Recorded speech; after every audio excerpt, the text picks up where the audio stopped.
Hicab qadının qürurunun əlamətidir. Hicab qadının qüdrətinin əlamətidir.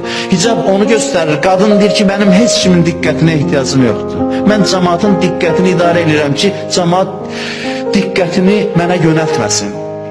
Hicablı qadın eşq və məhəbbətlə vücudu dolmuş qadındır.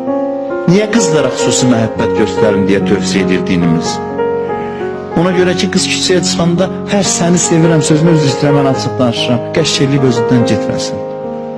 Diqqətdən ehtiyacsız olsun. Və bu hicab bu ehtiyacsızlığın göstəricisidir. Hicabla qadın bayıra çıxırsa, küçəyə çıxırsa onu göstərir ki, mənim heç kimin diqqətinə ehtiyacım yoxdur və məndən zəif olan kişiləri mən bu vasitə ilə idarə edirəm. Əslində bir alim deyirdi ki, hicabı Allah vacib buyurmasaydı belə, qadın oturub düşünsəydi, fikirləşsəydi ki, mən necə üstünlüyü əldə edə bilərəm, özü kişinin baxışına hədd qoymaq üçün hicabı düşünüb meydana gətirərdi. Kəşf eləyərdi ki, mən belə geyinməliyəm ki, hakim mövqeyimi saxlaya bilim.